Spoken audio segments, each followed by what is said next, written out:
This is so dumb, it hurts my brain. Your Create a language? patent office. What's your language that they stole? The different African dialects they stole. We didn't come here speaking English. But white people speak English. They don't speak African dialect. The guest said that Africans had their language stolen upon being enslaved on this land. I don't know how that is disputable in any honest way, but somehow Jesse Lee Peterson and the cheerleader on the bottom right finds a way to do it. In order to do it, they have to move the goalpost. Jesse Lee Peterson says, but white people speak English. They don't speak African dialect. This is where the brain pain comes into play. Jesse Lee Peterson thinks because the African dialect wasn't used by whites, it wasn't stolen. He's showing a lack of understanding of concepts. Stolen meaning depriving the legal owner of its use. It doesn't mean the stealer has to use it, only deprive the owner of its use. This is really quite simple, yet Jesse Lee Peterson and his cheerleader want to engage in the moving the goalpost fallacy. You'll see that next.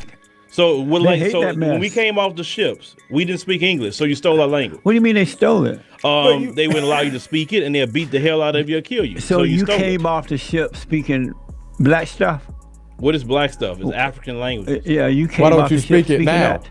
My ancestors did. What's preventing you from speaking it now? All you do, go learn it and speak it. No one cares. What's preventing? See, they both think, which is to say slowly, why don't you learn it now? See, the question was, What's your language that they stole? and then the question ended with, Why Came don't off you the ship speak it speaking now? that. My ancestors did. What's preventing you from speaking it now? they think the fact that the guest isn't trying to learn the African dialects now somehow means it wasn't stolen. It's almost like Jesse Lee Peterson is saying, and his cheerleader is agreeing with, if you want it so bad, why aren't you learning it yourself? Their leap of logic, or lack thereof, is telling. It'd be like if you reported your vehicle stolen and the police response was, why don't you go buy another one? That response would be stupid. It doesn't follow. But that's the answer both of these guys came up with almost simultaneously. Even if he decided to learn the African dialect, what would that have to do with it being stolen in the first place? Nothing. So why bring it up? It's a leap of logic. But this isn't the only leap of logic that is shown on this video. Wait, Jesse, before you unleash chaos and the truth, that's what it is. It's not chaos, it's the truth. And I love this man. I love all people. I love my neighbor as myself. But when people are brainwashed, when they are blatantly living a lie and being misconstrued and led down this path and proceeding to lead others down this path of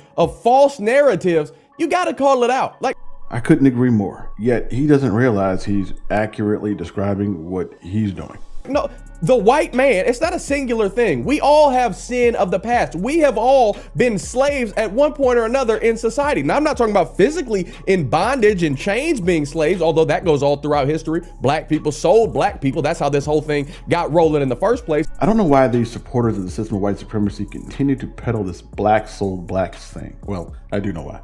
It takes the onus off the system that was built and places the blame on blacks.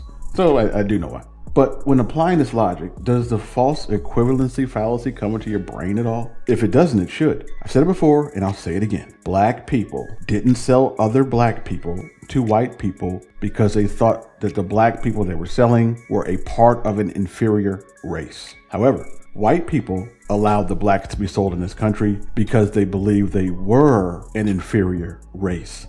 That's the difference. Not to mention, an entire system was created based on that belief. It's not the same. This concept isn't hard. It only becomes hard when you try to defend the system that was created.